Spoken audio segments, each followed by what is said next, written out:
733 days के बाद finally the king is back. जी हाँ, बाबर आजम ने क्या शानदार आज 50 लगाई, 50 रन बनाए बाबर आजम ने 85 बॉल्स पर, जिसमें बाबर आजम ने 9 चौके लगाए और 59 का बाबर आजम का स्ट्राइक रेट रहा। और सारे जो हेटर्स थे, बाबर आजम ने उसको जवाब दे दिया। और बाबर आजम के लिए भी अच्छा है, टेस्ट में जिस तरीके से बाबर आजम का डाउनफॉल चल रहा था, सब ने ये भी कहना शुरू कर दिया था कि भाई अब तो बाबर आजम का जो टेस्ट करियर है वो ऑलमोस्ट ओवर हो चुका है, क्योंकि आपको पता है इंग्लैंड वाली टेस्ट सीरीज में बाबर आजम ड्रॉप हो गए थे और कामरान गुलाम उनकी जगह आए थे एज अ रिप्लेसमेंट। और कामरान गुलाम ने सेंचुरी मार दी। और अब साउथ अफ्रीका में भी आप देखें, पहले इनिंग में कामरान गुलाम ने अच्छा खेला था और बाबर आजम फ्लॉप हुए थे।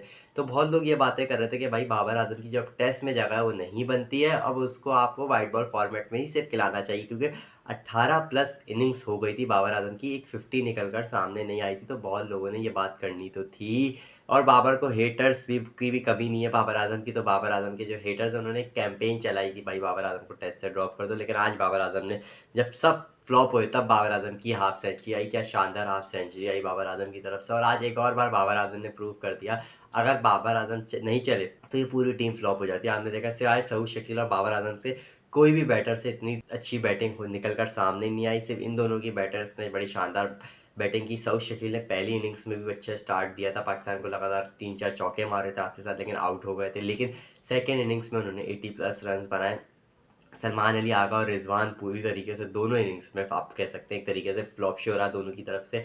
पाकिस्तान को उनके रन्स की बड़ी सख्त ज़रूरत थी, क्योंकि आपका जो स्टार्ट है, शान मसूद और साइम अयूब, वो आपको स्टार्ट दे देते हैं 40-50 रन का स्टार्ट दोनों मैचेस में उन्होंने आपको दिया है। और जो मुश्किल बॉलर्स हैं जैसे रबाडा हो गया, जेंसन हो गया, उनको वो खेल कर आपको देते हैं और आप फ़ौरन विकेट्स गंवा देते हो। आप पार्टनरशिप जब लग रही होती है, बाबर आजम और सऊद शकील ने भी तो पार्टनरशिप लगाई, कैसी शानदार पार्टनरशिप बाबर और सऊद शकील ने लगाई और टीम को एक अच्छा स्टार्ट दिया। लेकिन जैसे ही बाबर आउट हुए, फिर ऐसे चाश के पत्तों की तरह आप सब बिगड़ गए ना। उसके बाद रिजवान चले ना, आमिर जमाल चले ना, सलमान अली आगा चले, कोई किसी ने भी साथ नहीं दिया सऊद शकील का। वो जो अच्छे टच में नज़र आ रहा था, अगर सऊद शकील का कोई साथ दे देता, जो उन्होंने 82 रन बनाए, वो कहीं ना कहीं आपको ट्रिपल डिजिट में नज़र आती। 100 होता सऊद शकील का अगर कोई ना कोई साथ देते थे। लेकिन बाबर आजम के लिए अच्छा है कि भाई उनके भी रन आना शुरू हो गए हैं टेस्ट क्रिकेट में, क्योंकि 18 प्लस इनिंग्स हो गई थी और बाबर आजम की एक भी 50 नहीं थी। ऑलमोस्ट 733 डेज हो गए थे और बाबर आजम ने 50 तक नहीं लगाई थी। आप इमेजिन कर सकते हैं बाबर आजम जैसा प्लेयर, जिसका इतना बुरा टेस्ट में एक तरीके से आप कह सकते हैं डाउनफॉल आया, 733 डेज तक उन्होंने एक 50 नहीं लगा पाया, आज उसने 50 लगाई।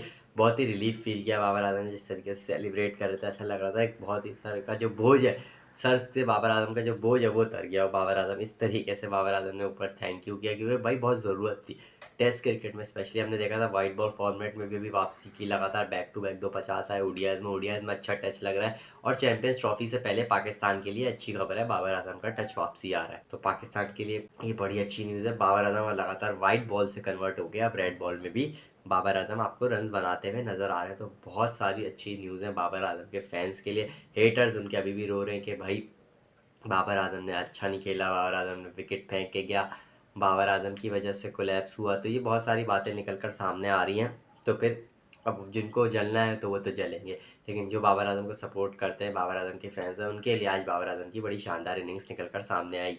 अब आपकी इसमें क्या राय है? अपनी राय हमें कमेंट सेक्शन में ज़रूर बताएगा।